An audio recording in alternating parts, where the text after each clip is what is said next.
Imagina uma vida cheia de cores, pinceladas suaves e paisagens que parecem saídas de um sonho. Por trás de cada árvore feliz e cada montanha nevada, havia uma história que poucos conheciam. Uma luta silenciosa entre a fama, a família e os segredos. Número 1. O pintor com um segredo. A tranquilidade de Bob Ross e suas lutas ocultas. Em um pequeno estúdio de televisão, suavemente iluminado pelas luzes de produção, um homem de cabelo cacheado e volumoso estava em frente a uma tela. Com pincéis na mão, sua voz suave e reconfortante guiava milhões de espectadores ao redor do mundo. Através de uma viagem mágica, onde as árvores felizes e as nuvens brincalhonas ganhavam vida a cada pincelada. Esse homem era Bob Ross, o artista que conquistou os corações de gerações. Mas por trás daquele sorriso e de seu espírito calmo, se escondiam segredos profundos e lutas que só vieram à tona muitos anos depois.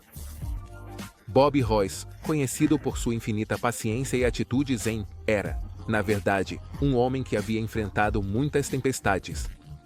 Seu filho, Steve Ross, conta como seu pai viveu lutas emocionais e físicas que nunca revelou ao público. Essas dificuldades pessoais não eram aparentes para os espectadores, que o viam como um farol de calma. Para Bob, a arte não era apenas um meio de expressão, mas também uma terapia. Cada pincelada que ele dava na tela era, em parte, uma fuga das lutas internas que o atormentavam.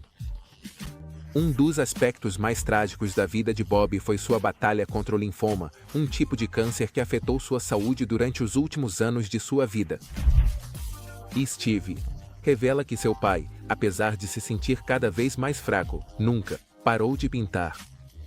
Em vez de ceder à dor, Bob continuou filmando seu programa de televisão, mantendo uma rotina que era rígida e suave. Era como se ao pintar, o câncer deixasse de existir por um breve momento, e só importasse a tela e as emoções que fluíam através do pincel. Imagine, então, a imagem desse homem, com um cabelo tão icônico quanto sua voz, mantendo sua paixão pela arte, mesmo quando seu corpo falhou. O que muitos não sabiam é que a razão por trás de sua doença não era algo tão simples quanto um distúrbio genético. Bob Ross era um fumante inveterado. Desde cedo, ele desenvolveu uma dependência dos cigarros que nunca conseguiu superar, e foi esse hábito que provavelmente acelerou sua doença. E Steve se lembra de como seu pai fumava nos intervalos entre os episódios, longe das câmeras que o mostravam, sempre sorridente e cheio de vida. Mas talvez o maior segredo de Bob Ross não tenha sido sua doença, senão a maneira como ele lidou com sua dor emocional. Ao longo de sua vida, ele enfrentou a perda de pessoas queridas e o fim de relacionamentos importantes. Entre essas tragédias, a morte de sua esposa Jane em 1992. Isso o afetou profundamente. Jane não foi apenas sua companheira de vida, mas também sua sócia nos negócios. Junto, eles construíram um império que era Bob Ross Inc. E com a morte dela, Bob não perdeu apenas sua companheira de vida, mas também uma parte essencial de sua estabilidade emocional. Steve diz que depois da morte de Jane, seu pai nunca mais foi o mesmo. Ele se tornou uma sombra da figura que costumava ser, mas mesmo assim, continuou pintando. Era como se, ao perder Jane, a arte fosse a única coisa que podia mantê-lo conectado com o mundo. Mas mesmo isso não foi suficiente para afastar a dor. E pouco a pouco, Bob foi se apagando. Apesar de tudo, a persona pública de Bob Ross nunca mudou. Continuava sendo o homem de voz suave que nos ensinava a ver a beleza no mais simples. Mas por trás das câmeras havia um homem que lutava para seguir em frente, se agarrando à pintura como um náufrago se agarra a um pedaço de madeira no meio do mar. Steve se lembra com tristeza de como seu pai escondeu sua doença, até mesmo das pessoas mais próximas. Apenas um pequeno círculo sabia a verdade, e isso foi um golpe devastador para Steve. Quando ele finalmente descobriu a gravidade da doença do pai. Em vez de compartilhar sua dor, Bob escolheu enfrentá-la sozinho e continuou trabalhando até o fim, pintando com a mesma paixão que sempre o caracterizou. Cada quadro que ele criava, Cada paisagem que pintava era uma manifestação de sua luta, de seu desejo de seguir em frente, apesar de tudo. Nos últimos anos de sua vida, quando seu câncer já estava avançado, Bob Ross continuou a aparecer diante das câmeras. Ele não queria que seus fãs soubessem o que realmente estava acontecendo. Para ele, a arte deveria continuar sendo um refúgio. Não só para ele, mas para as milhões de pessoas que o assistiam toda semana. Assim, ele manteve seu segredo até o último momento, deixando para trás um legado de beleza, pá, e, claro, luta. Número 2. O Império Ross e a traição dos Kowalski. A luta pelo legado. Embora a vida de Bob Ross estivesse cheia de desafios pessoais, poucos imaginavam que ele também enfrentava uma batalha legal e financeira nos últimos anos de sua vida. Steve Ross se lembra que, após a morte de sua mãe, Jane, as coisas mudaram radicalmente. Na relação de Bob com os Kowalski, um casal que foi fundamental na construção da Bob Ross Inc. O que começou como uma sociedade igualitária entre amigos logo se transformou em uma luta de poder que deixaria cicatrizes profundas no legado de Bob. Tudo começou em 1983, quando Bob conheceu Annette Wall Kowalski. Annette, uma apaixonada por arte. Ela ficou fascinada com o estilo de pintura do Bob, enquanto Wall, um ex-agente da CIA. Com uma mente astuta para os negócios, ele viu o potencial comercial no talento de Ross. Juntos, formaram a Bob Ross Inc., uma empresa que, em pouco tempo, se tornou um fenômeno da mídia. Com o tempo, The Joy of Painting era transmitido em mais de 200 estações de televisão, chegando a milhões de lares. Mas o que parecia um sucesso garantido escondia tensões por trás da superfície. À medida que a Bob Ross Inc. cresceu, assim como cresceu o controle dos Kowalski sobre a empresa. Segundo Steve, seu pai sempre foi mais um artista do que um homem de negócios, e os Kowalskis tiraram vantagem disso. O que havia começado como uma sociedade igualitária logo se transformou em uma luta pelo poder, onde Bob, apesar de ser o rosto visível da empresa, foi perdendo cada vez mais controle. A morte de Jane foi o catalisador que desencadeou os conflitos. Os Kowalski, que tinham sido amigos e sócios por anos, começaram a tomar decisões sem consultar o Bob. Com o passar do tempo, a influência deles sobre a empresa cresceu, e quando a saúde do Bob começou a se deteriorar, eles aproveitaram a oportunidade para tentar garantir que o controle total da companhia ficasse em suas mãos. Steve relata com amargura o dia em que Annette Kowalski visitou seu pai. Pai em seu leito de morte. Segundo Steve, Annette levou um contrato para Bob assinar, um documento que ele entregaria aos Kowalskis. O controle total sobre o nome e a imagem de Bob Ross, mesmo após seu falecimento. A justificativa de Annette foi que eles queriam criar um monumento em sua memória, mas Steve viu nessa ação uma tentativa desesperada de garantir que pudessem continuar explorando a marca de seu pai, mesmo depois de sua morte. Apesar da pressão, Bob nunca assinou esse contrato. Steve se lembra de como seu pai, normalmente calmo e sereno, chegou a ficar furioso quando os Kowalski o chamavam insistentemente, tentando manipulá-lo em seus últimos dias. Foi um momento de enorme tensão, e Bob, debilitado pela doença, teve que lutar não só contra o câncer, mas também contra as pessoas que um dia considerou amigos. Número 3. O distanciamento de Steve, o filho que não queria herdar o império. A história de Bob Ross fica incompleta sem falar sobre sua relação com seu filho, Steve Ross.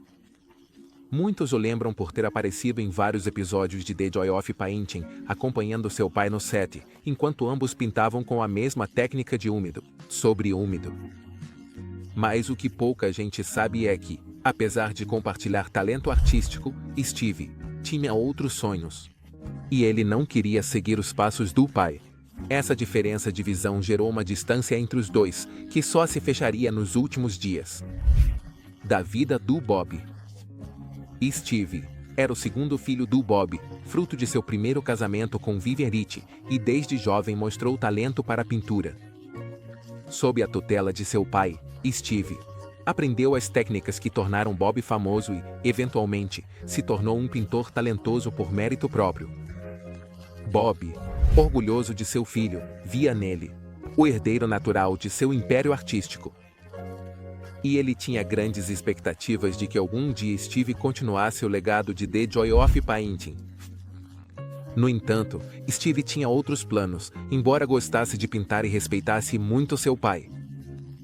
Ele não compartilhava da mesma paixão pela televisão ou da fama que cercava Bob Ross Inc. Steve era um espírito livre.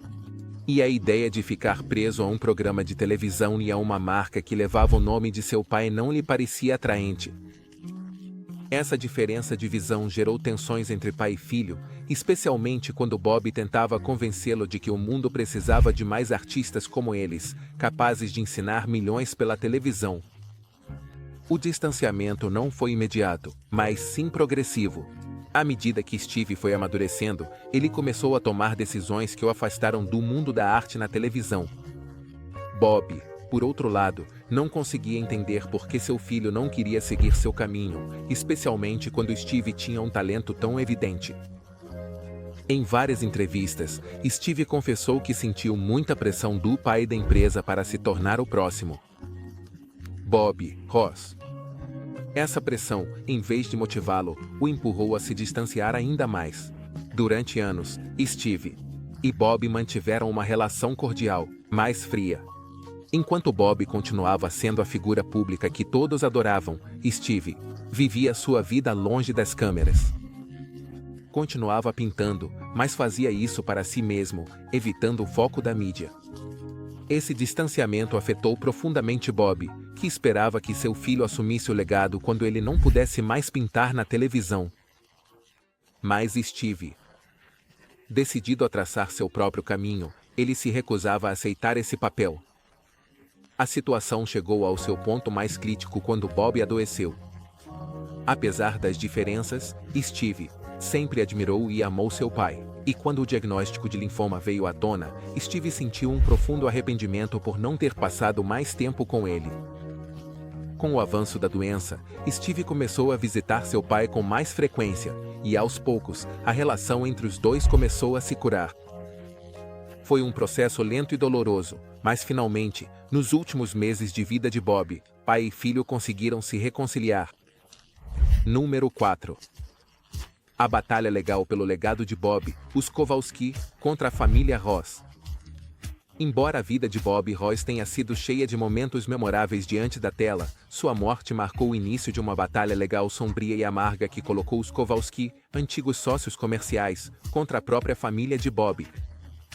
Essa batalha se concentrou em um ativo muito valioso, o nome e a imagem de Bob Ross, dois elementos que os Kowalski consideravam essenciais para o sucesso de sua empresa, Bob Ross Inc. Para Steve Ross e o meio-irmão de Bob, Jimmy Cox, essa luta não foi apenas para proteger o legado de seu pai, mas também para preservar sua dignidade e honra. Tudo começou pouco depois da morte de Bob. Em julho de 1995. Segundo Steve, os Kowalski não demoraram a tentar reivindicar o controle total da Bob Ross Inc., uma empresa que eles mesmos ajudaram a construir junto com Bob.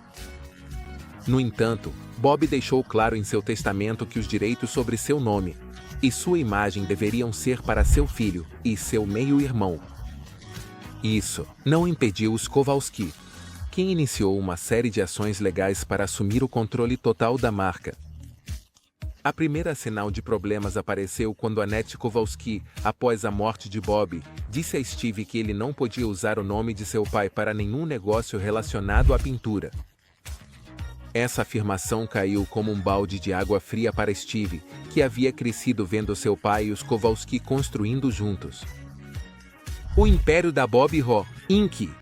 Agora, essa mesma empresa tentava tirar dele o direito de usar o nome de seu pai. A situação piorou quando os Kowalskis decidiram processar Steve e Jimmy, alegando que, segundo acordos anteriores, eles tinham direito ao controle de todos os ativos da Bob Ross Inc., incluindo seu nome e imagem. Para os Kowalskis, manter o controle desses ativos era essencial para a continuidade do negócio, já que grande parte do sucesso da empresa dependia da imagem e do legado de Bob. Steve, por outro lado, não conseguia acreditar que pessoas que tinham sido tão próximas de seu pai estivessem dispostas a traí-lo dessa maneira. Ao longo dos anos, a batalha jurídica se intensificou, com ambos os lados entrando com ações judiciais e reconvenções. Para Steve, essa luta não era apenas por dinheiro ou negócios, mas uma batalha pela honra de seu pai, a cada passo do caminho.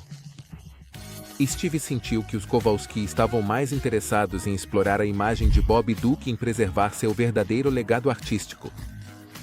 Um dos momentos mais difíceis para Steve foi descobrir que seu meio-irmão, Jimmy Cox, havia cedido alguns dos direitos sobre a imagem de Bob em uma tentativa de resolver a disputa legal. Embora Jimmy acreditasse que estava tomando a melhor decisão para proteger a família, Steve viu isso como uma traição.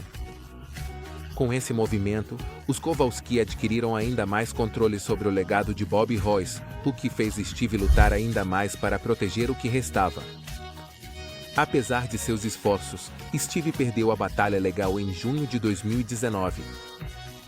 Os Kowalskis, com controle sobre a marca Bob Ross, continuaram a explorar sua imagem para vender produtos e materiais de arte, enquanto a família de Bob foi deixada de lado. Para Steve, essa derrota foi devastadora, não só pelo resultado, mas pela sensação de que o legado de seu pai havia sido arrancado por aqueles que um dia considerou amigos próximos. Número 5. A traição definitiva. O contrato não assinado e a última despedida de Bob Ross. Bob Ross sempre foi um homem calmo e pacífico, com uma personalidade que irradiava serenidade. Mas nos seus últimos dias de vida, essa tranquilidade foi interrompida por uma série de eventos que o levaram a um estado de frustração que poucos haviam visto antes. Tudo começou com uma visita de Annette Kowalski, uma de suas antigas sócias comerciais e, em outro tempo, uma amiga próxima. No entanto, essa visita não foi uma despedida amigável nem um gesto de apoio durante sua luta contra o câncer. Annette trazia consigo algo muito mais sombrio, um contrato que mudaria o rumo do legado de Bob Ross para sempre. Steve Ross conta que, quando seu pai estava muito doente, a família Kowalski começou a mostrar sua verdadeira face. Embora Bob tenha trabalhado incansavelmente durante anos para construir uma marca que inspiraria milhões, os Kowalskis viram naquela marca uma oportunidade de maximizar seus lucros, mesmo às custas da família Ross. O contrato que Annette trouxe para a morte de Bob era um documento que concederia aos Kowalskis controle absoluto sobre o nome, a imagem e o legado de Bob Ross, tudo sob o pretexto de querer criar um monumento em sua homenagem. A situação foi desconfortável e tensa. Steve lembra como seu pai, enfraquecido, mas ainda consciente, se recusou terminantemente a assinar o contrato. Em vez de considerar a possibilidade de que essa ação fosse para seu benefício, Bob viu claramente as intenções ocultas por trás daquele papel. Para ele, assinar aquele contrato significaria perder tudo pelo que trabalhou ao longo dos anos, tudo pelo que lutou, sua identidade como artista. Mas para os Kowalski, aquele documento era seu bilhete para um controle absoluto. Num ato que só pode ser descrito como frieza e cálculo, Annette pressionou Bob constantemente para assinar o documento. Mesmo nesses momentos tão delicados, quando qualquer outra pessoa teria mostrado compaixão e respeito, os Kowalski pareciam mais interessados em fechar um acordo do que em se despedir de um amigo moribundo. Essa atitude despertou uma ira em Bob, que poucos haviam presenciado. Steve diz que seu pai, conhecido por sua natureza gentil e pacífica, às vezes levantava a voz. Em uma das poucas ocasiões em que sua paciência foi ultrapassada. A tensão nesses dias era palpável. Steve, como filho, não conseguia suportar ver como seu pai era assediado daquela maneira em um momento tão vulnerável. No entanto, sua raiva não era dirigida apenas aos Kowalskis, mas também à situação em que eles se encontravam. Bob, que dedicou sua vida a inspirar paz e criatividade, agora estava envolvido em uma luta pelo poder. e ambição. O que mais enfurecia Steve era que tudo isso estava acontecendo quando seu pai estava à beira da morte. Apesar das constantes ligações e das visitas insistentes de Annette, Bob Ross nunca assinou o contrato. Naquela época, a casa dos Ross se tornou um campo de batalha emocional, com a família tentando proteger seu patriarca, enquanto os Kowalskis tentavam garantir que seu legado caísse nas mãos dele. Toda vez que o telefone tocava, a tensão aumentava. E Steve, lembra claramente como seu pai, normalmente paciente e calmo, se recusou a atender às ligações dos Kowalskis. Os gritos e a raiva de Bob eram uma reação compreensível à pressão insuportável que ele estava sentindo. Bob sabia que seus dias estavam contados, mas não estava disposto a abrir mão de seu legado sem lutar. Até o último momento, ele se agarrou ao desejo de manter o controle sobre seu nome e sua imagem. Não só por ele, mas também pelo filho e pela família. Número 7. O preço do legado. A determinação de Steve Ross para proteger a honra de seu pai. A batalha legal entre Steve Ross e os Kowalskis foi muito mais do que uma simples disputa comercial. Para Steve, algo muito mais profundo estava em jogo, a honra e a integridade do legado de seu pai. Durante toda a sua vida, Bob Ross foi um símbolo de paz, criatividade e generosidade. Cada episódio de The Joy of Painting não era apenas uma lição de arte, mas também uma janela para um mundo onde a beleza e a simplicidade reinavam. Mas após sua morte, esse mundo foi ameaçado pelas garras do interesse comercial, de quem um dia havia sido próximo a ele. E Steve, devastado pela perda do pai e pela traição dos Kowalskis, decidiu que não deixaria que interesses financeiros definissem o legado de Bob Ross. Desde o momento em que seu pai faleceu, os Kowalski começaram a intensificar suas tentativas de controlar tudo relacionado a Bob Ross Inc. Já não se tratava apenas dos episódios de televisão, ou os direitos dos materiais artísticos que vendiam sob seu nome. Os Kowalski queriam garantir que o nome Bob Ross fosse exclusivamente deles. No entanto, Steve sabia que seu pai não teria querido isso. Bob Ross dedicou sua vida a compartilhar a arte com o mundo, e seu maior desejo era que outros também pudessem experimentar a alegria de pintar. O controle absoluto dos Kowalski sobre seu nome e sua imagem era um grande desafio. Isso ia contra tudo o que Bob defendia. E assim, Steve decidiu que faria tudo o que estivesse ao seu alcance para preservar o verdadeiro espírito de seu pai, mesmo que isso significasse enfrentar um gigante empresarial. A primeira grande ação de Steve foi levar o caso aos tribunais. Embora muitos lhe dissessem que a luta seria desigual, Steve estava determinado. Ele sabia que a lei nem sempre favorece os mais justos, mas não iria ficar sentado enquanto os Kowalskis exploravam a imagem de seu pai.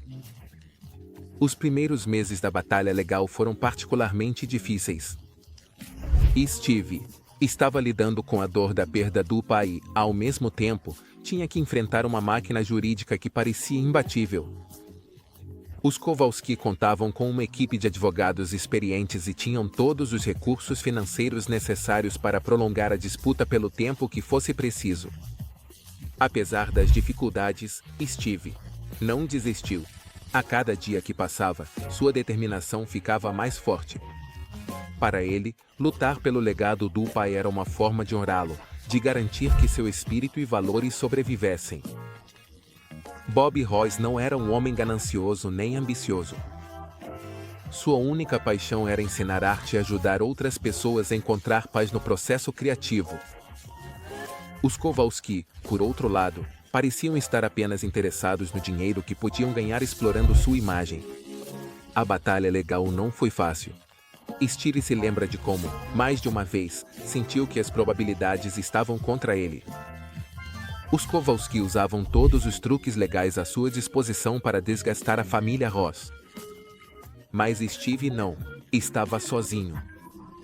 Embora a luta fosse exaustiva, ele contava com o apoio de amigos próximos e de pessoas que admiravam profundamente seu pai. Muitos seguidores de Bob Ross ficaram sabendo da disputa e expressaram sua solidariedade a Steve, lembrando-o de que ele não estava lutando sozinho. A comunidade que Bob havia criado através de seu programa de televisão e sua arte agora estava unida em torno de seu filho, disposta a fazer o que fosse necessário para defender o verdadeiro legado de Bob. Durante esse tempo, Steve também começou a investigar mais a fundo os acordos que seu pai havia feito com os Kowalski. Descobriu detalhes que não conhecia, cláusulas que haviam sido adicionadas sem o conhecimento total de Bob. À medida que ia desenrolando a complexa rede de contratos e acordos legais, Steve percebeu que a batalha não era apenas pelo nome e pela imagem de seu pai, mas também pela verdade. Os Kowalski aproveitaram a confiança de Bob e sua pouca inclinação para os negócios para garantir que controlavam cada aspecto da Bob Ross Inc., algo que Steve não estava disposto a tolerar. Ao longo dos anos, os tribunais se tornaram o principal campo de batalha dessa disputa. Os Kowalski, seguros de sua posição, continuaram explorando a imagem de Bob para comercializar produtos artísticos, materiais de pintura e até objetos decorativos. Enquanto isso, Steve e sua família lutavam para parar o que consideravam uma exploração injusta do legado de seu pai. Número 8. O mistério das pinturas desaparecidas. A busca pelos tesouros de Bob Ross. Ao longo de sua carreira, Bob Ross pintou milhares de quadros. Durante os 11 anos em que esteve à frente de The Joy of Painting, ele criou mais de 30.000 pinturas, cada uma delas feita com sua característica técnica de úmido sobre úmido. Mas, apesar de ter produzido tantas obras de arte, hoje em dia é praticamente impossível encontrar um quadro original de Bob Ross à venda no mercado. O que aconteceu com todas essas pinturas? Onde estão agora? Esse mistério intrigou muitos, e Steve Ross também compartilhou suas teorias sobre o assunto. Para entender o mistério das pinturas desaparecidas de Bob Ross, primeiro é preciso compreender como funcionava o processo de produção de The Joy of Painting. Em cada episódio, Bob pintava uma obra completa em aproximadamente 30 minutos, guiando os espectadores passo a passo no processo criativo. No entanto, essa não era a única versão da pintura. Antes de filmar, Bob costumava pintar uma versão preliminar do mesmo quadro para garantir que tudo saísse bem durante a gravação. Depois, durante a filmagem, ele pintava uma segunda versão. Finalmente, depois que as câmeras paravam de rodar, Bob criava uma terceira versão mais detalhada. Essas 3 versões de cada quadro faziam com que, ao final da gravação de cada episódio, houvesse múltiplas cópias da mesma paisagem ou cena, todas pintadas pelo Bob. No entanto, uma vez que o programa era finalizado, as pinturas não eram vendidas nem leiloadas. Em vez disso, muitas delas ficavam em posse da empresa Bob Ross Inc., que as armazenava em seus escritórios. E aqui é onde começa o mistério. Ao longo dos anos, milhares dessas pinturas desapareceram. Embora alguns quadros tenham sido doados a estações de televisão públicas ou presentes a amigos próximos, a grande maioria simplesmente desapareceu do radar. Hoje em dia, se você procura uma pintura original de Bob Ross, é quase impossível encontrar uma disponível para venda. Os poucos quadros que chegaram ao mercado são extremamente raros e alcançam preços astronômicos. Mas a pergunta continua sendo: onde estão o resto?